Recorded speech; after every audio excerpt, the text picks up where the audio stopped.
Grand Mufti Mesir mengatakan ini pendapat seperti ini yang membatalkan hadza hamalahus sukhuf, pembatalan yang didasari karena sukhuf. Sukhuf apa? Dha'f fil aql, kelemahan dalam otak berpikir. Artinya apa tuh? Bodoh.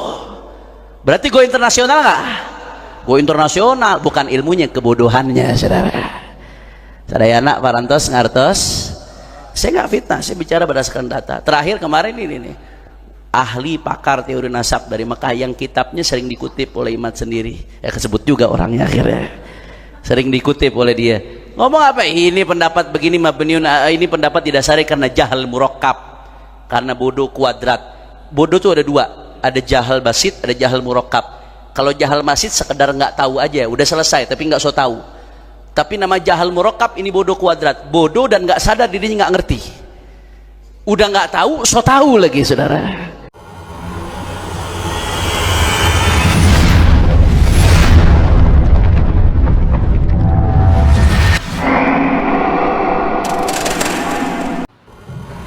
Assalamualaikum warahmatullahi wabarakatuh. Sahabat, Muhammad Hanif Alatas adalah sosok yang penuh semangat dalam berdakwah. Ia memiliki suara yang merdu dan mampu menyampaikan pesan-pesan agama dengan jelas dan lugas. Selain itu, ia juga dikenal sebagai pribadi yang ramah dan santun dalam bergaul dengan siapapun. Dengan segala bakat dan dedikasinya, Muhammad Hanif Alatas diharapkan dapat terus menginspirasi dan memberi pengaruh positif bagi masyarakat. Namun kali ini Hanif sepertinya cukup marah dan mengatakan orang bodoh yang hanya dengan clipping atau kumpulan clipping mengkoyak-koyak nasab. Siapakah orang yang dimaksud, sahabat?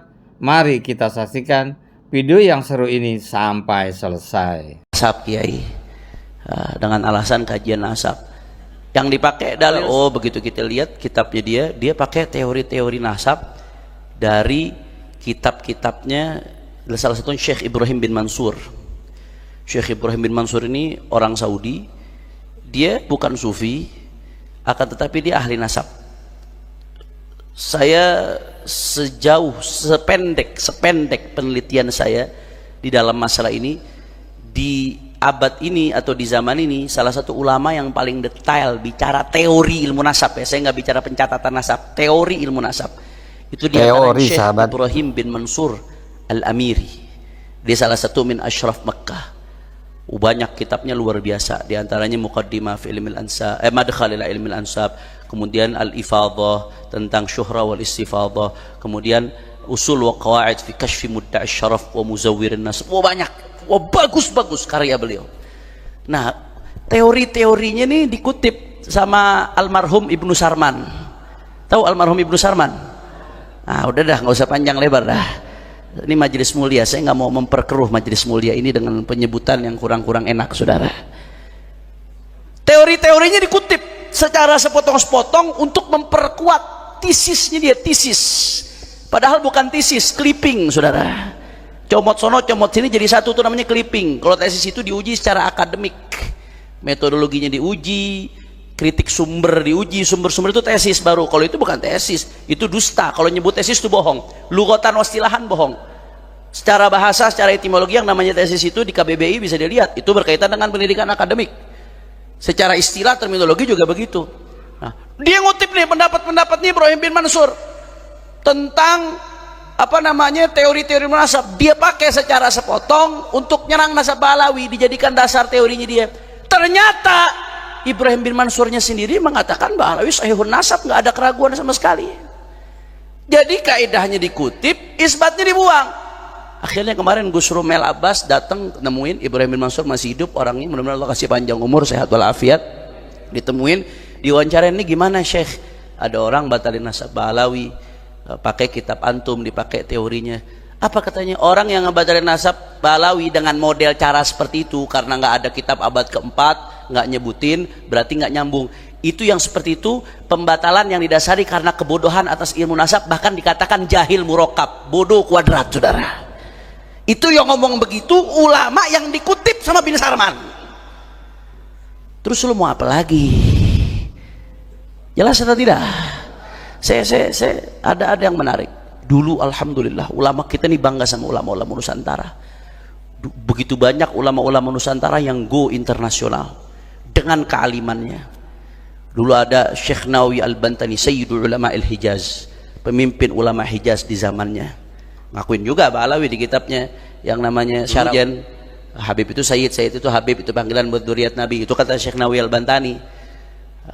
Karyanya luar biasa.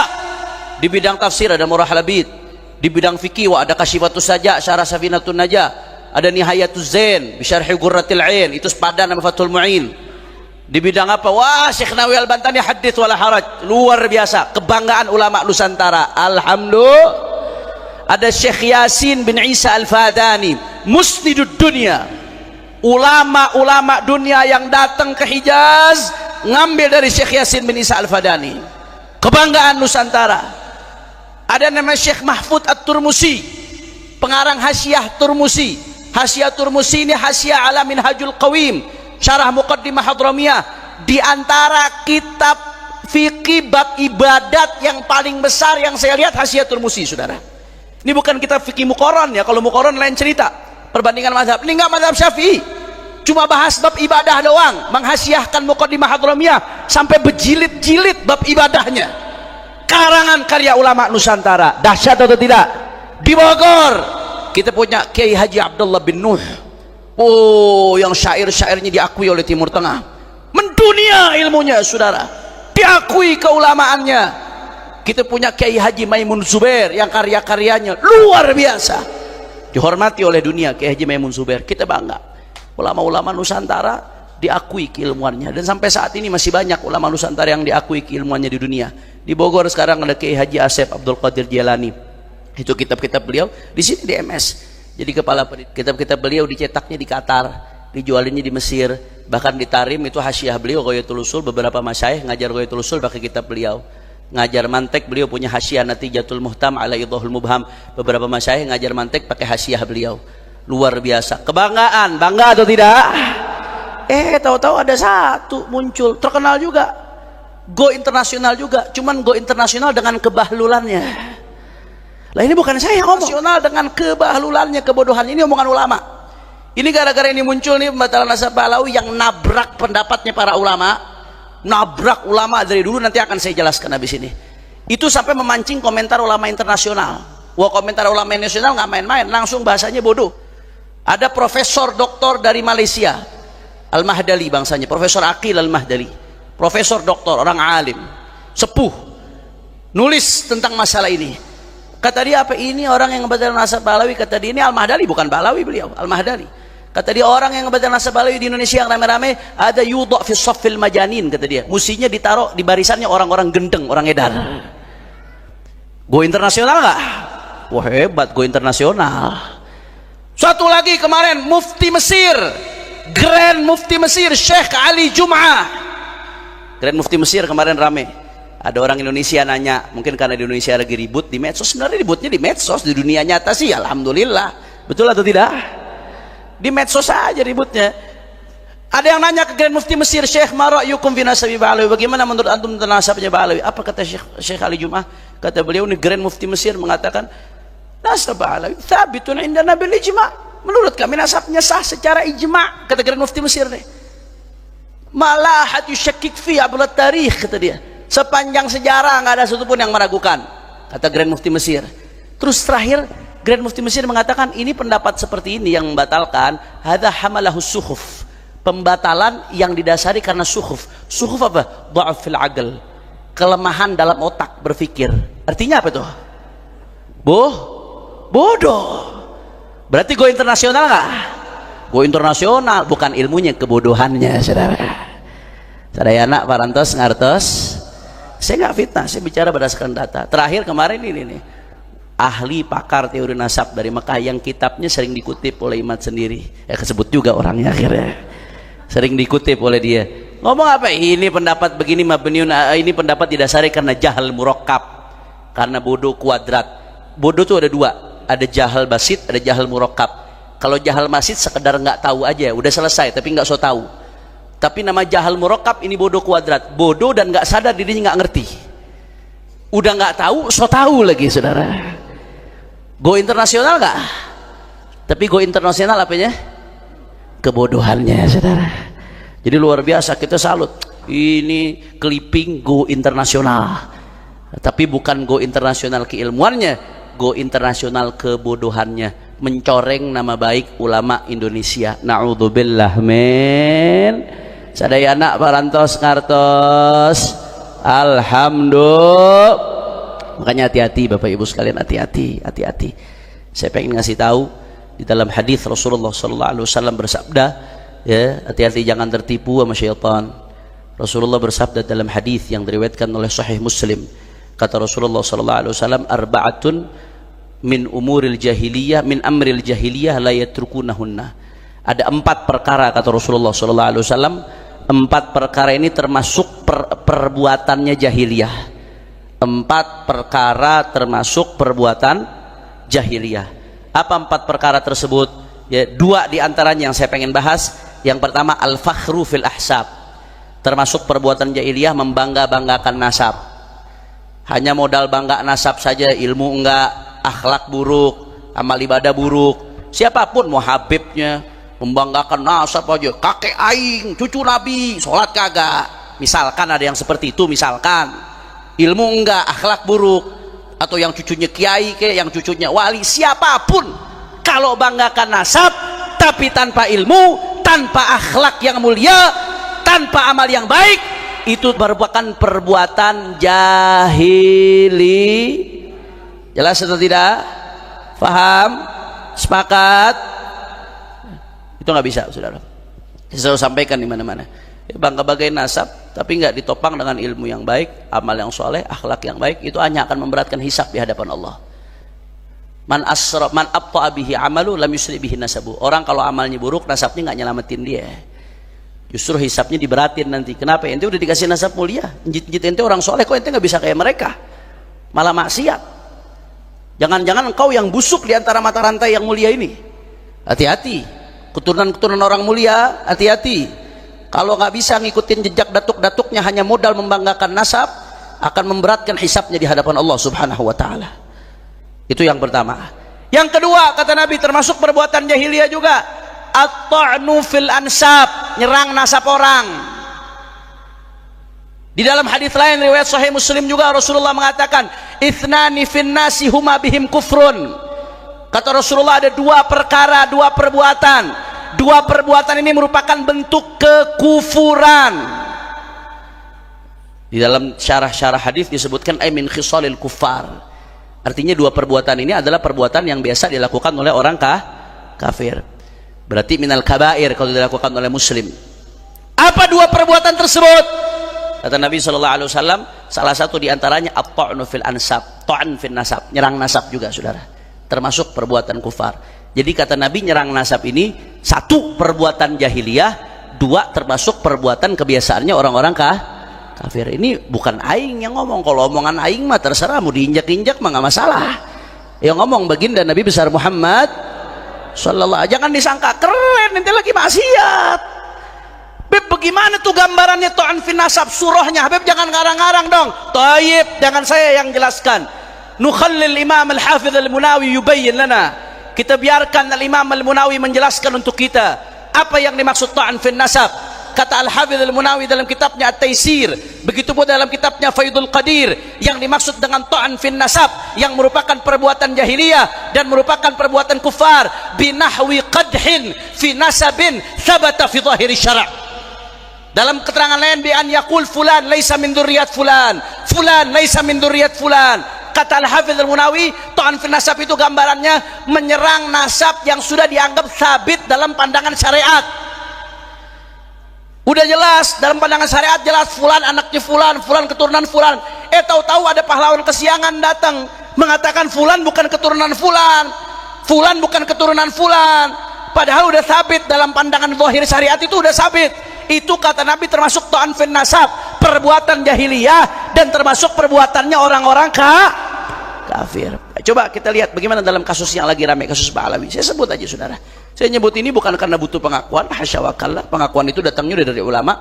bukan untuk bangga-banggaan nasab. Bangga-banggaan nasab kalau tanpa amal yang baik hanya akan memberatkan hisab di hadapan Allah.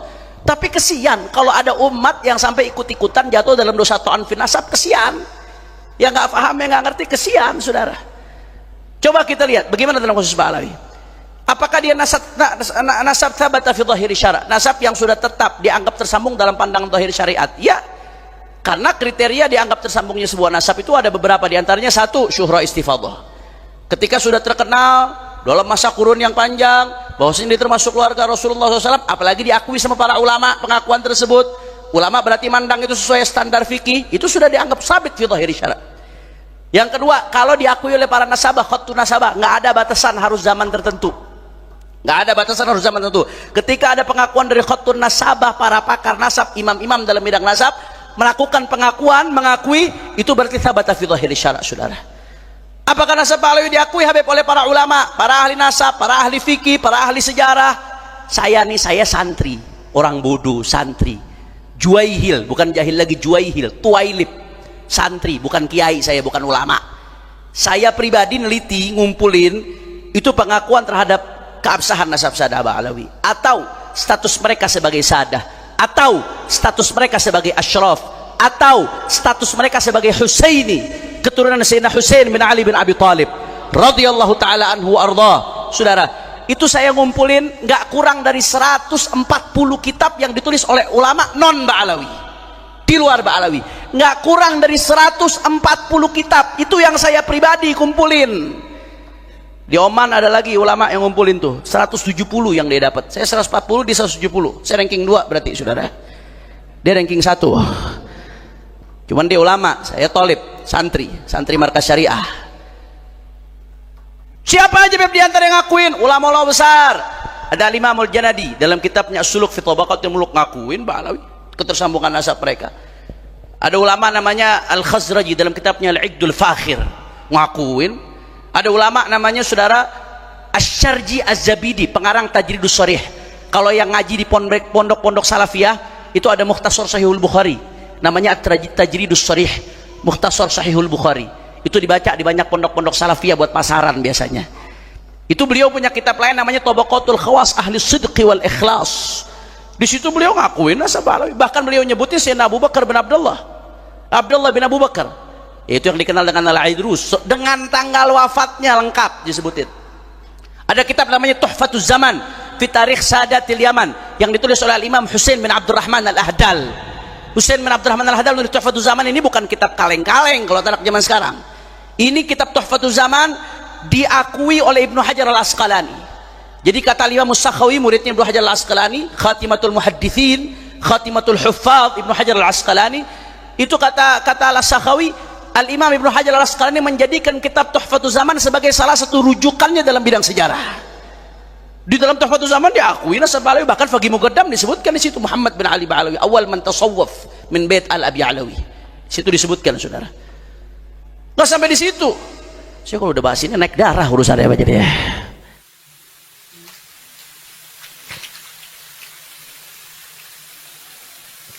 Ini tepuk tangan maksudnya Pak Kiai?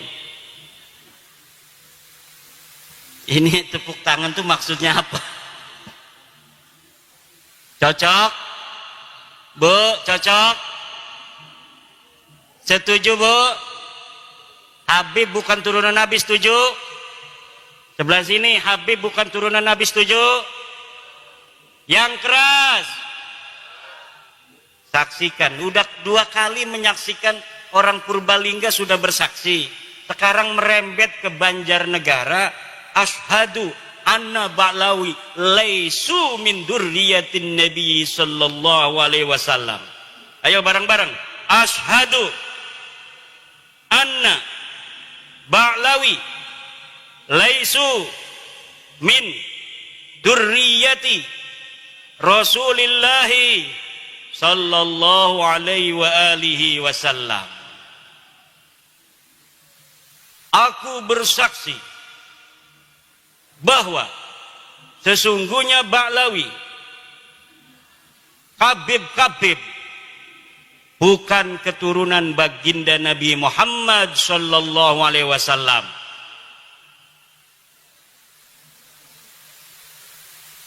Dan ini bisa dipertanggungjawabkan secara ilmiah, zahiran wa batinan, dunia wa ukhra. Di dunia dan di akhirat. Kenapa? Karena ini berbasis metodologis, epistemologis yang jelas. Dari kitab nasab yang sudah ditulis para kiai, para ulama masa lalu. Dari mulai abad ketiga Hijriah sudah ada kitab nasab. Abad keempat Hijriah sudah ada kitab nasab. Keturunan Nabi semuanya itu dicatat, Bu. Rapi pencatatannya dari masa lalu. Tetapi tidak ada yang mengkonfirmasi leluhur Ba'lawi para kabib ini yang ada di abad keempat Hijriah yang namanya Ubaidillah. Tidak ada satupun ahli nasab yang kitabnya sekarang bisa kita baca itu di internet. Karena zaman ini zaman kita bisa mengakses semua kitab-kitab masa lalu. Tidak ada satupun kitab nasab yang mencatat Ubaidillah leluhur kabib-kabib ini sebagai keturunan baginda Nabi besar Muhammad sallallahu alaihi wasallam. Kapan munculnya mereka ngaku jadi turunan Nabi? Padahal leluhurnya katanya lahir di abad keempat Hijriah. Mereka ngakunya baru tahun 895 Hijriah. 550 tahun setelah keberadaan orang yang diaku. Yang setelah kita lihat, kitab-kitab sebelum abad 9 ini tidak ada yang mencatat mereka sebagai keturunan Nabi. Kalau kitab setelah mereka mengaku, dikarang oleh mereka. Mereka mengarang kitab Al-Burqatul Musiqah tahun 895 mencatat kami turunan Nabi. Ada kitabnya sampai sekarang bisa kita baca. Nanti di abad 10 ada lagi kitab yang mereka karang. Namanya kitab Tuhfatut Talib. Mereka mencatat kami turunan Nabi, ada kitabnya. Abad ke-9 Hijriah ada, 10 Hijriah ada, 11 Hijriah ada dicatat. 12 Hijriah ada, 13 Hijriah ada, 14 Hijriah juga ada. Sampai sekarang ada. Mereka dicatat turunan Nabi.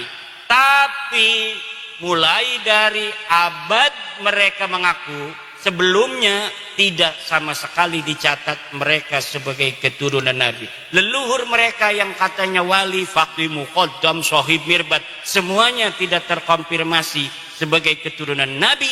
Bahkan menurut sejarah, kitab-kitab sejarah yang dapat kita baca di Yaman, tidak ada di Yaman orang yang bernama faqih, muqaddam. Tidak ada di Yaman orang yang bernama Muhammad sahib, mirbat. Tidak ada orang yang bernama Ubaid.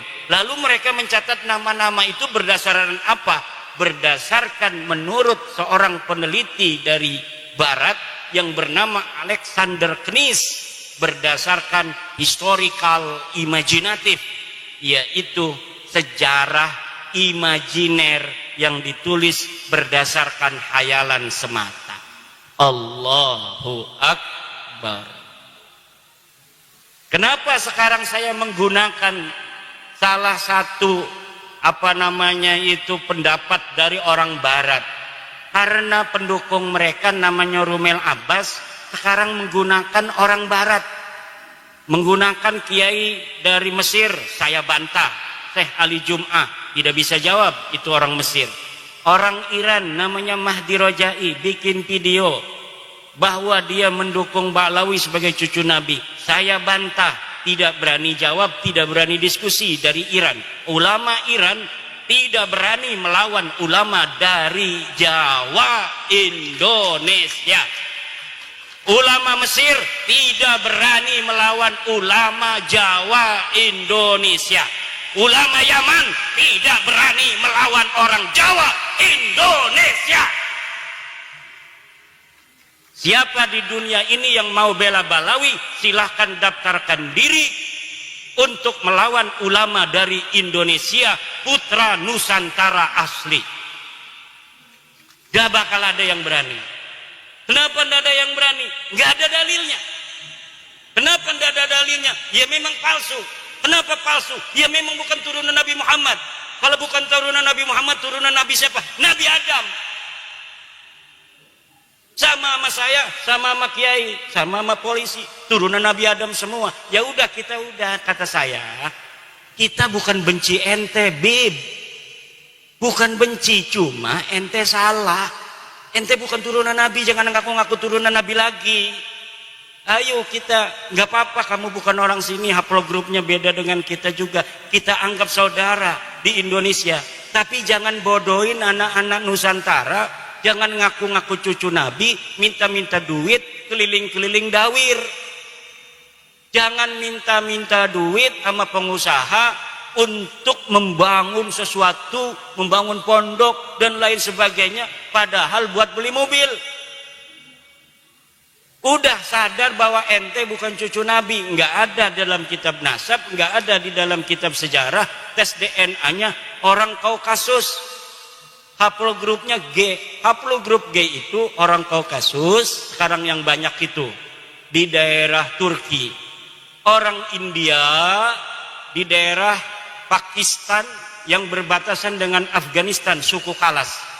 Ini Ba'lawi ini miripnya dengan orang suku Kalas di India, daratan India. Sekarang masuk ke Pakistan. Makanya wajahnya mirip wajah India.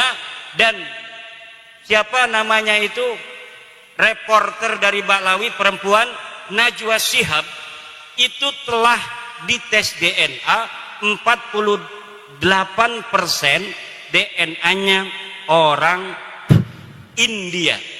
DNA-nya Najwa Shihab itu silakan lihat di Google, 48% orang India. Saya cari orang India yang garis lakinya itu haplogrup G, itu suku apa? Suku Kalas yang ada di India dan suku Paswan yang ada di India. Mereka mempunyai keunikan tersendiri. Jadi haplogrup G ini punya satu keunikan. Dulu ketika mereka masuk agama Yahudi di abad 10 Masehi, mereka mengaku keturunan Nabi Ishak yang ke-13. Ketika mereka ada di India, di Kalas, di dataran Pakistan sekarang, mereka mengaku keturunan Alexander Agung. Ketika ada di India beragama Hindu, mereka di suku Paswan mengaku sebagai keturunan daripada Dursusana. Ketika di Islam di Indonesia dan di Yaman, mereka mengaku sebagai keturunan baginda Nabi besar Muhammad sallallahu alaihi wasallam. Kayaknya haplogrup G ini kalau dia agama Kristen ngaku sebagai anaknya Yesus Kristus. Untung Nabi Isa nggak punya istri, nggak punya anak. Kalau Nabi Isa itu diriwayatkan punya anak, mereka banyak yang akan masuk Kristen mengaku sebagai keturunan Yesus Kristus. Sayangnya Yesus nggak punya anak. Di Indonesia mereka nyangkol-nyangkol juga kepada pahlawan-pahlawan Indonesia. Ada yang mengaku keturunan Hamengkubuwono. Ada yang mengaku sebagai keturunan Sunan Giri. Jalur lakinya kami dari Balawi, jalur perempuannya dari Sunan Gunung Jati. Ada yang ngaku ke Banten. Kebetulan saya ini salah satu nasabah di Banten sejak 2012. Jadi sudah agak hafal seluruh keturunan-keturunan Sultan Banten dan di mana adanya komunitas keturunan Sultan Banten. Ada seorang Balawi ngaku keturunan Sultan Banten dari ibunya katanya. Dari siapa? Dari Pangeran Mesir bin Sultan Ageng Tirtayasa. Saya langsung hubungi keturunan Sultan Mesir yang ada di Pontang, dekat dengan Kresek, masuk Kabupaten Serang. Betul nggak ada susunan nasab seperti ini yang dari keluarga Pangeran Mesir? Ini bohong Kiai, ini palsu. Palsu. Mereka mengaku keturunan Jogja dari Hamengkubuwono II. Saya teliti, saya konfirmasi kepada peneliti nasab di Jogja, palsu. Ngaku Sunan Giri, palsu. Ngaku apa saja, ngaku kiai, ngaku ulama. Masa ulama nggak suruh baca kitab dari kiri ke kanan? Selama ini Yang dibicarakan berarti bukan berdasarkan ilmu, berdasarkan hafalan anak-anak mau tampil pidato itu. Mau tampil pidato dia hafalin gitu. Tapi ndak mondok, sehingga dia nggak paham. Ilmu itu bukan apa yang dihafal, tapi apa yang dipahami di dalam sukma, sehingga menjadi kebijaksanaan untuk menentukan sebuah hukum Allah Subhanahu wa ta'ala berdasarkan Al-Quran, Al-Hadis, kemudian dialaqahkan dengan wakil kejadian yang menyertainya. Itu namanya alim, namanya kiai. Tuh kiai-kiai kita itu kenapa kiai kita itu pada tawadhu? Karena ilmunya itu rasihun fi qulubihim, ilmunya masuk ke relung-relung jiwa, relung-relung hati mereka. Semakin banyak ilmunya kiai, semakin tunduk kayak padi. Semakin berisi dia semakin menunduk. Semakin ada orang menghormati, semakin dia menghormati orang yang menghormatinya. Ini akhlak bangsa kita, bangsa Nusantara. Tapi mereka kalau dihormati ngelunjak. Semakin dihormati, semakin yang menghormatinya dimanfaatin, duitnya diroyot, apa tuh istilahnya, diporotin. Kalau ada mukibin kaya, udah habis itu. Punya mobil Alphard diminta, kalau enggak kualat ente. Orang mengkritik mereka, kata Novel Anidrus, orang yang berani mengkritik Habib itu adalah dajjal. Tidak ada itu dalam ajaran. Orang yang mengkritik Rasulullah aja, Rasulullah nggak pernah bilang yang mengkritik beliau itu dajjal. Sahabat beberapa kesempatan diriwayatkan pula itu bermusyawarah dengan Rasul, bertanya, wahai Rasul, apakah pendapatmu ini berdasarkan wahyu, apakah berdasar pendapatmu sendiri? Kalau berdasarkan wahyu, kita harus ikuti. Kalau berdasarkan pendapatmu, bolehkah kami memberikan masukan apa yang seharusnya kita lakukan dalam perang ini? Itu aja Rasulullah. Apalagi manusia biasa. Manusia biasa itu Bapak Ibu, kalamuhu yuraddu wa yuqbalu qauluhu illa sahiba hadal qabri. Kalimatnya, kata-katanya, pendapatnya itu boleh diterima, boleh ditolak, illa sahiba hadal qabri, kecuali baginda Nabi besar Muhammad. Lalu ajaran yang mengatakan orang mengkritik Habib itu adalah dajjal dari mana? Kalau bukan dari ajaran Islam. Mungkin mereka punya ajaran agama lain yang tidak ada dalam ajaran agama kita. Dalam agama kita, inna akramakum indallahi atqakum. Seluruh manusia itu sama. Sesungguhnya orang yang paling mulia di antara kalian adalah orang yang paling bertakwa.